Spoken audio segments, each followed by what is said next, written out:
We'll get to it. Let's go. Ball in court. Let's go. The 2025 state budget address in review. Spoiler, it's still really boring. Pritzker pays for a political poll, and the latest news in the city of Chicago. It's Friday, February 21st. My name is Dennis, and this is the Ben Joravsky Show's Oh, What a Week. What they gonna say now? You're gonna find out. How's it going, Ben? It's going well. I didn't know if I was ready to talk yet. I thought there might be more. We're still working out the kinks a little bit, ladies and gentlemen. Good week for what? It's Friday, finally. It's Friday, finally. It's going to warm up on Sunday. 40. What is it, summer? Yes.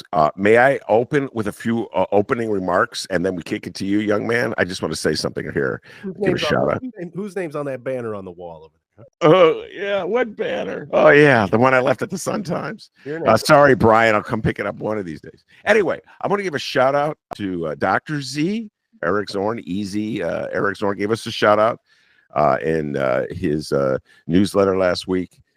He was very happy that Dennis is back doing Oh, What a Week. It's one of his favorite weekly wrap-ups. So thank you very much, Eric, for the shout-out, bringing attention to our humble little podcast.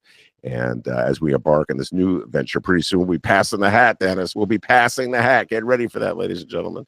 I'm hoping that we will continue for a long time. I'm independent from the Chicago Reader now. And so, yes, we're going to be leaning on our listeners to help finance this noble venture. So anyway, thank you very much, Eric. It was really nice of you to give us that shout out about how Dr. D is back and the show is going on. Eric Zorn. Doctor. I didn't know you were such a big fan of this random white guy in McKinley Park. Very cool. Well, if you recall, Dr. D, it was Eric who, when you went on, graduated from the Ben Joravsky Show the first time. I wonder if this is like a demotion. You're coming back. You had graduated. I mean, we didn't talk about that. Get a little awkward, But anyway, when I still kept doing Oh, What a Week, and it wasn't the same without Dennis. And so Eric just gently reminded me in an email, Ben, it's really not the same without Dennis. So I waited until Dennis came back, and he's back, and away we go. All right, let's go ahead and do this here. We begin in Illinois, and someone just delivered their 2026 budget address. I'm not afraid. Whoa, he's not afraid, Ben. That's right. Our filthy rich Democratic Illinois Governor J.B. Pritzker shared our state's plans and aspirations with money. Oh, now, believe it or not, Ben, this is Pritzker's seventh budget address. Oh, where's the time gone? I know. Where has it gone? 7 budget addresses. Do you remember all 7? No, I'm counting down. I'm doing the countdown to make sure that math is correct. So he was elected in 2018, 19, 20, 21, 22, 23. That's 5, 24. This is his 7th budget address. Wow. You're good. You're really good. Well, I mean, he said it during the address. He could have got it wrong. I'm just double checking. I'm wondering if you watched it, but I'm starting to find out my answer. Oh, yeah, but it is his seventh budget address. So make no mistake that this governor knows how to address a state budget, all right? Take it from an actual billionaire. Whoa. They love billionaires. In fact, if there are 2 things that J.B. Pritzker knows like the back of his massive hand, it's an Illinois budget address, and of course, the second being an Illinois buffet address. Oh, God, dang. That was a low one. A low one. If it were Darren Bailey, you'd be all over it. All right, come on. You mean the big feller? Yeah, the big feller. We also nicknamed Pritzker the big feller. Do you remember that? I got to come up with new nicknames. Anyway. Now, we have some audio that we're going to play shortly, but about the actual budget. But during his address on Wednesday, the governor did that thing he's been doing a lot lately, needling our 45th and 47th president, one Donald Trump. And because these budget addresses are, like I said in the intro, kind of a snooze fest, let's just get right to the good stuff, okay? The following comes from Fox 32. And Ben, well, looks like we're taking an early flight to Paris, because the following comes from Fox 32's Paris Schutz. Hold on. They're embarrassed.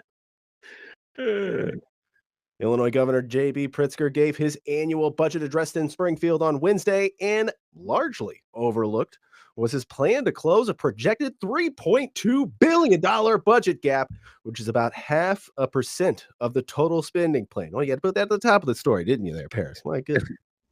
He's needling Pritzker.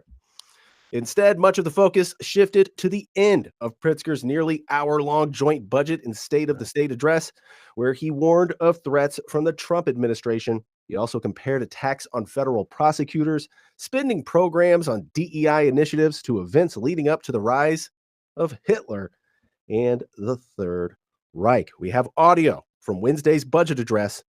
Like to hear it? Here it go. We don't have kings in America, and I don't intend to bend the knee to one. If you think I'm overreacting and sounding the alarm too soon, consider this. It took the Nazis 1 month, 3 weeks, 2 days, 8 hours, and 40 minutes to dismantle a constitutional republic. We don't have kings in America. Last week, our federal courts returned a verdict rightfully condemning the once unchecked power of a former Speaker of this House. Now, if you applauded that decision like I did, then I expect you to defend and applaud those same federal courts as they check this president in his quest for unrestrained power. Yes, that was a Madigan burn. Yeah, Michael Joseph Madigan. We talked about this last week at length. I have now officially proclaimed that I do not believe any corruption trials should be held during the Trump administration. If Eric Adams gets let off in New York, then because he kissed the Trump ring, then we should not have prosecution trials here in the city of Chicago. And Michael Joseph Madigan should not be going to prison at any time. It was overreach when Blago was sentenced for how many years, Dennis? 14 years. But definitely now we should have a moratorium on corruption trials. Absolutely believe that. If the only standard is whether Donald Trump likes you or appreciates you, or if you've proved to Donald Trump that you support him enough, that's the only standard as to whether you go to trial for corruption, then let's just do away with him for a while. So who was the guy? There's a guy, oh my goodness, that means the Emil Jones, the third case, D, that I'd spent all week. I was reading about in the Sun-Times, a case where they thought they had the goods on him for taking a bribe, allegedly taking a bribe in the form, kind of similar to lower level to what Blago, or excuse me, what Michael Madigan did with the ComEd case. Stop it, hold it, moratorium on that until after this is over. And by the way, who was applauding? Isn't that interesting? Like, who's going to applaud a statement? Just follow me in this, D. Who's going to applaud a statement in the budget address denouncing Madigan? You know, like those Democrats? Hello, guys. You were supporting Madigan. Isn't that right, D? Remember you reminded me the last week of our who's on the bus and who's not on the bus on Madigan. So are you applauding Madigan, your former House Speaker, the guy you supported up until the time he was indicted? Are you applauding his prosecution and his conviction? Or I can't believe it's the Republicans applauding that, because they got nothing to say about Eric Adams being let off in New York City for similar accusations. So I don't know who's applauding him in that, D. You know what I'm saying? I don't know who would applaud J.B. Pritzker at that moment when he points at Michael Madigan's conviction as an example of how the system works. Wait, hold on. He's getting out. Get him out. Get him back in there. Get him back in there. Yeah, all right. There you go. Madigan was trying to get out. Yeah. He's found guilty last week on a few charges. He was found guilty, and up until the time, D, I mean, I can't remember exactly when he finally stepped down because he didn't have the votes in the House to be Speaker, and then shortly thereafter he gave up his speech, gave up his full seat. But he had the wholehearted support of the Democrats, so why are they clapping? The guy they loved was convicted, and by the way, he was convicted of manipulating his power, using his power to get a deal with Commonwealth Edison that's bad for the consumers in Illinois. And probably a lot of Democrats voted for that deal, D. Of course, by the way, I don't know how many. I think every Republican voted for it. I'm not sure any Republicans voted against it. What's their excuse for voting for the Commonwealth Edison deal? At least Madigan got a job or something out of it. So I don't know why anybody's applauding. There should have been silence when Pritzker said that, D, instead of, I would guess the Democrats were applauding because the ultimate point of the riff was that Trump is bad. I don't know why they were applauding. That's our speaker. That's their leader. That's the guy they were following. Just how many years ago was it? 6 years? Wow. No. Can't be 4 years. 5. All that time has gone by, man. Dude, I'm 40. I'm 40. Oh, my Lord. 41. To quote Dennis's favorite rock star, time keeps on slipping into the future. Yeah, man. I love Eric Clapton. Who? Eric Clapton's awesome, dude. I don't think that was Eric Clapton. I think it's Steve Miller, but don't quote me. All right. Well, about that, before we get into the 2026 budget proposal, the actual budget talk, we've got a new nickname for J.B. Pritzker here on the Ben Joravsky Show. No, it's nothing derogatory. All right. Ben actually titled this nickname. What's that nickname again, Ben? Big feller? J.B. Pritzker? You've been calling him something? Not big feller. No, Not no. What is it? Oh, President Pritzker. Yeah. There we go. President Pritzker. No longer big feller. It's President Pritzker. Yes, will be our next president if they're still holding elections in 2028. Well, I'm sure they will be.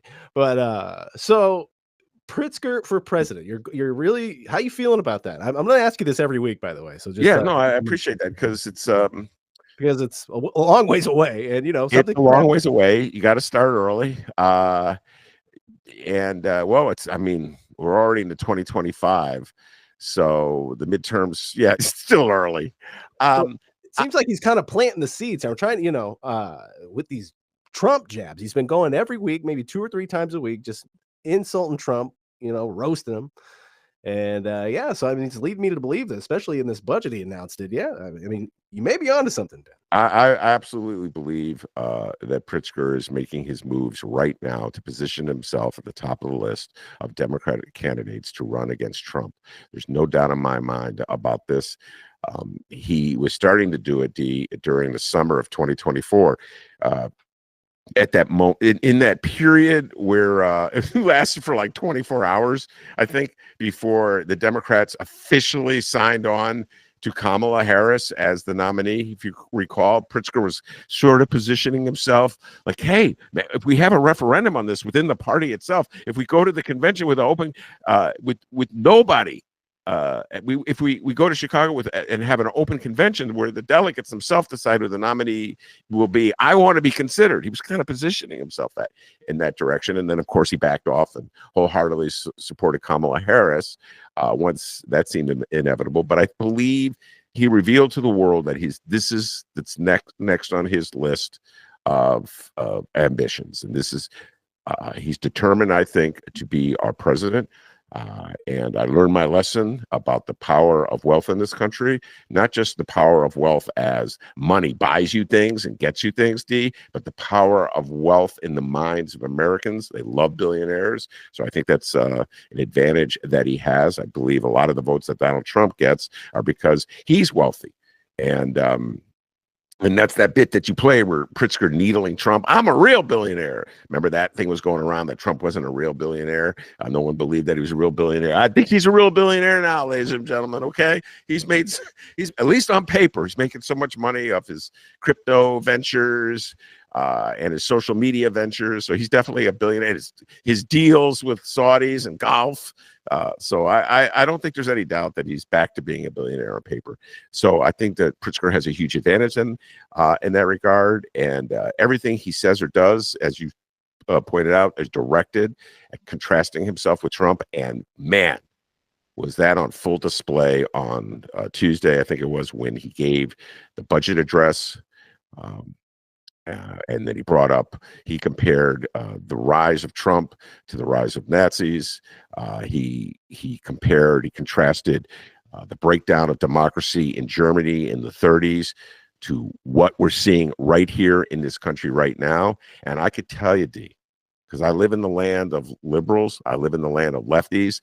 Well, no, let me back up. I live in the land of, in this case would be the land of liberals, and it was a popular message that he delivered. And so it resonates with voters. And yes, absolutely. By taking that shot at Pritzker taking that shot at Trump in a budget address, which is generally overlooked. You're right. Budget addresses are like broccoli. It's like stuff you got to eat. No one really wants to eat it except for the handful of people that like broccoli. Dennis happens to be one of them. He loves broccoli. And other than that, nobody likes broccoli. But it's like you got to eat it. So they send down guys like poor parachutes who gets flown down to Springfield as opposed to Paris, and has to sit through a budget address, a 1-hour oration about the details of a budget that's all concocted anyway because it's manufactured to look like it's balanced, even though we have no idea whether it's really balanced. It's based on projections. If we don't, it's a game that the governor plays with the budget and his budget address, and the mayor plays with the budget address of the city when he gives that in November or December, whenever that is. So these poor reporters have to schlep down and keep track of all these numbers and pretend as though they understand the numbers, D. The actual budget is $55 million. The shortfall is $3.3 billion. Who's that an impression of? I don't know. The Ken Davis? Be nice. No, gives Kenny D. Oh, no. The budget's $55 billion. How long's it been since you did that one? Oh, man. It's because it overlaps with Flannery. Here's Flannery. It's a little different. Flannery's a little different. Flannery goes, the budget address is $55 billion. The shortfall is $3.2 billion. See, Flannery does the accentuation on the word billion, whereas Kenny D doesn't do that. Kenny D kind of flows with it, man. Kenny D's an old hippie, okay? He's flowing with it, man. Well, I don't know about you, but I trust our billionaire, all right? Take it from an actual billionaire. Yeah.